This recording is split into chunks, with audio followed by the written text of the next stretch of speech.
Hey guys, welcome back to my channel. It's your girl Lindsay, and if it's your first time stopping by, hit that subscribe button down below. Thank you. So for today, I'm just going to be doing like a video that's long overdue. Should have done from time, talking about what to expect if you are coming to Jamaica. Okay guys, so I came home around the 23rd of June, so more or less like a month ago. And I know before I got home I had to download this Jam COVID app, and I'll leave the picture of the app somewhere up here. I was like way too excited to delete that off of my phone, so sorry. And then when I downloaded that app, because you have to get approved before you can even buy your ticket. And I was very anxious to buy my ticket because those ticket prices are crazy. It went anywhere from in the thousands to the 600s. So I just had to grab the first day that I could afford, you understand? So when you don't know that, they ask typical questions: your name, your age, where you live. They ask, have you been in contact with anybody who has been tested positive for COVID? Do you know anybody? How about your co-workers? Then they ask you about your home situation, questions like, does anyone in your home have any, illnesses? Is anyone immunocompromised? Do you have any elderly persons living with you? Which I do. Then they talk about your housing situation, like how many bathrooms are in the house? Do you have somewhere where you can stay by yourself? Do you have a bathroom you could use alone? Does it have running water? So it was a pretty long form that they did make me fill out. I was pretty impressed with how thorough it was, and I was truthful. And honestly, I did that around maybe the second week of June, and I got conditionally approved about 3 to 5 days later. So it didn't take as long as I thought, because I would go online and then people would be like saying, oh, it's been weeks or months and I haven't heard anything. I was getting a little bit nervous, but my situation was a little bit different. So I had to make sure, I got things approved in the right time. So it took me about 3 to 5 days. I got conditionally approved, so that was good. So when I got conditionally approved, then I had to just wait a little bit to get my approval letter, because you cannot travel without the approval letter. So about a week after I got conditionally approved,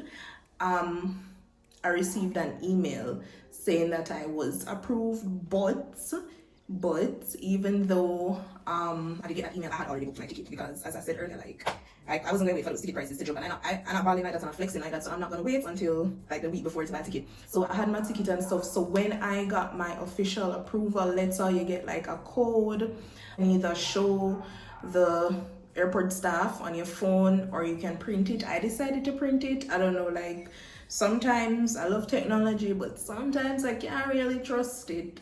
So I don't know why I had this paranoid fear like my phone was going to die or something, and then I couldn't come back home, so I decided to print it. So when I got to the airport, which I think that's one of the, like, probably the inches I've ever seen at an airport before. So when I went to the airport, I did the regular TSA roads and stuff, but before I boarded, they definitely did ask for that approval letter. They definitely did. Know if anything I'm saying has changed, because remember, things and procedures do change constantly as the pandemic continues. Please correct me down below, because as I said, my experience was from a month ago, so many things could have changed. Like, I've been hearing people say things that I didn't experience, so this is my experience. So just let me know. At home, and I landed, and everything was completely different. They had all these nurses and military staff lined up. So the first thing that happened, they did line us up as soon as we got off the airplane, and then they had the staff there, and I went to this table, like they had the tables lined up, and then they just asked me questions like my name again, where I live, where I'll be, obviously where I live is where I'll be staying. Well, not really obviously. Have I been in contact with anyone? And then they asked me if I downloaded the app, and I think even though they probably already did have my information, it was good that they asked me these questions again, and then they used that information to assess whether or not I was high or low risk. And then they said I was high risk, and I, being the curious cat I am, asked, so what makes me high risk than low risk? And they said everybody is high risk because I was coming, especially since I was coming from the US, we all know. So just informed me to take my temperature twice a day. Now at this time they were not giving out thermometers. I have been hearing people say that they have gotten a free thermometer from the airport, and me never get none of that, so it's okay. You had to go out and source my own. It's okay, no hard feelings. Take my temperature twice a day. And that I will not be allowed to take any public transportation. I had to have my own private transportation, which I didn't prepare for, but that's a whole other thing. So after I got through all of that, and she gave me and I got like a small card. So after that, it was pretty normal, just the same regular airport procedures, go through customs, go through, get my baggage claim, and I'm like, yay, woohoo, I almost tricked myself thinking, did I, you know, miss those and everything, but jokes on me. So after I collected my bags, I went to another section of the airport where they asked me my name, and yes, we're still social distancing. And then when they asked me my name, they gave me like a packet with the swab and stuff. So then after I got the swab packet, I went to another section where I was seated, social distance of course. And then the staff that was there, they asked me if I downloaded the Jam COVID app already, which I do recommend you do before your flight. Make sure you have space for your phone.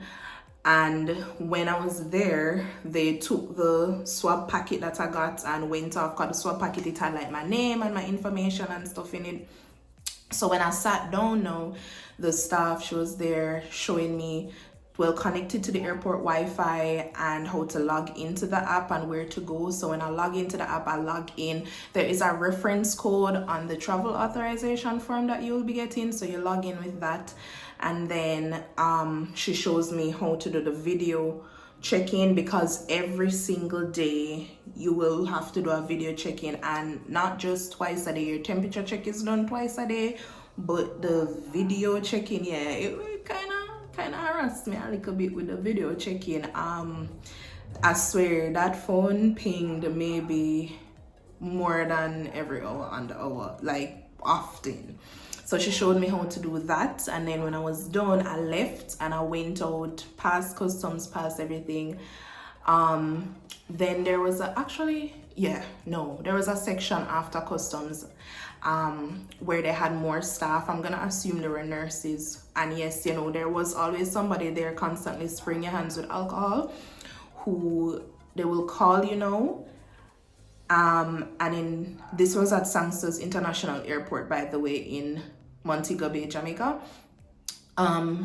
You go through like a passageway outside, because the testing was done outside, and then whoever, I don't know how they do it, the chain of command works, they ended up with the packet that I had with the swabs, and then they carry you outside. You sit in a chair, and whoever is there will test you. Now, one thing I must say, and I do recommend, which I would have appreciated, is if they had maybe, I don't know, I'm kind of like weird, because if you come into somebody with a long swab to pushing on them nose, please introduce yourself to me and let me know who you are, because I know some people especially are a bit fearful of the test, you know, just not the point.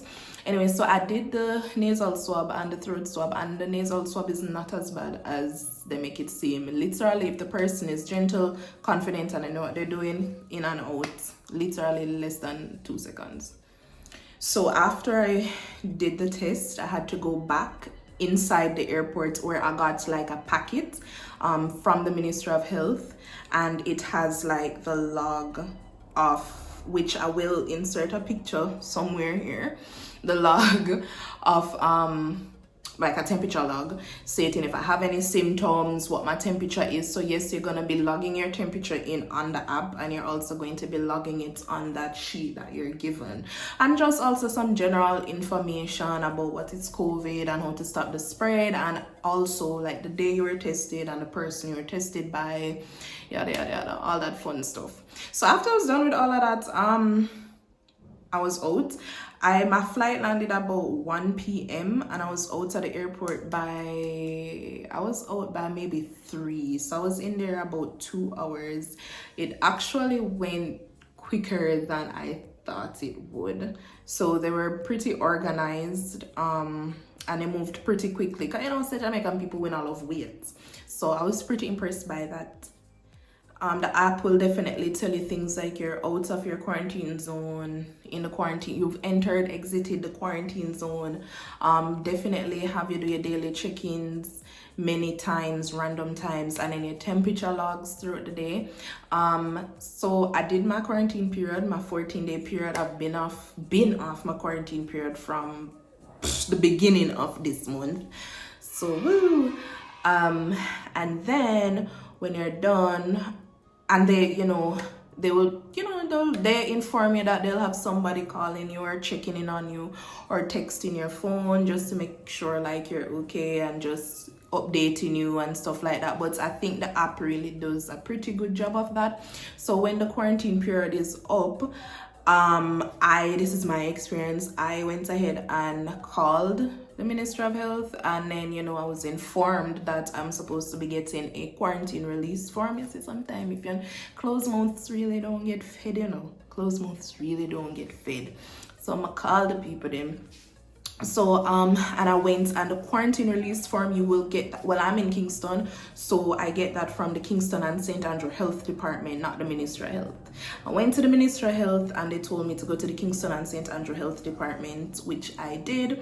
So when I went there, now that again took my name, took my address, where I landed, the date, and then they took me around to this classroom to wait a little bit.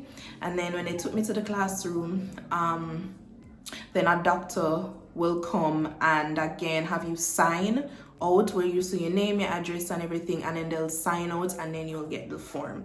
So this is how this is one thing I actually do have with me. Try and block out my address, but this is how it looks, the quarantine release form. I will take a better picture. I guess I'm still gonna have to end up putting a picture somewhere above my head, with just saying that I did my time. That sound weird. I did my time, like say I'm in a prison, and is hereby granted medical clearance on this day to resume normal activities. So I mean, I personally really and truly wanted this form because I don't want nobody have nothing over my head. I want my go, I want my galavant.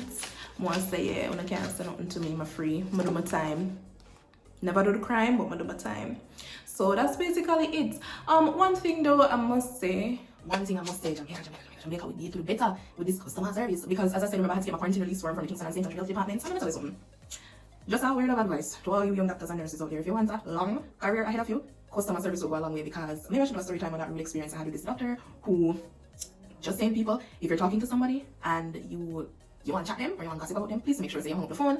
Because that happened to me where that specific person didn't hang up the phone and I heard everything. So just to have a level of professionalism and to just make sure you have a long career ahead of you, because you never know who's on the end of the phone, hang up the phone. Be polite and you'll be fine. Jamaica, we need to work on our customer service because it's atrocious. So that's basically my experience. I must applaud our Jamaican government for everything that they have been doing, and I think they've been doing a pretty good job, especially in comparison to what I've seen around the world. I think we have been so prepared. I'm very impressed with what we have been doing, and I mean, even though the app did kind of harass me a little bit, I was like, at least it showed that them a do something, and everywhere we go, you always have somebody with the temperature check monitors. Somebody is always there to sanitize your hand, ensure you're wearing your mask, no entry. And it's just a new norm that we have here in Jamaica. But I really think we have been seeing results, because if you do look on our numbers, we've been doing pretty well or better than some other, I'm not call no name, but than some other places that we've been seeing have been happening around the world. So guys, that's just a quick view of my experience coming back home. It was pretty quick, fairly easy. It wasn't as daunting or as complicated as I thought it would be or as I read online. Just download the app, answer the questions, do the test. It really isn't that bad. Do the quarantine time, get your release form, and you're good to go. So that's it. Alright, so thank you guys so much for watching. Let me know about your experience down below, and if anything has changed, because as I said, this was my experience about a month ago. If anything else has changed, if things have stayed the same, if there's anything that I forgot to mention or anything you want to add, leave it down in the comments below. Don't forget to subscribe and turn on your don't forget to subscribe and turn on your post notifications so you can be alerted when I post a new video. Okay, so thank you so much for watching. Follow me on all socials at __LindsayBeth, and I'll see you guys in the next video. Till next time, bye guys.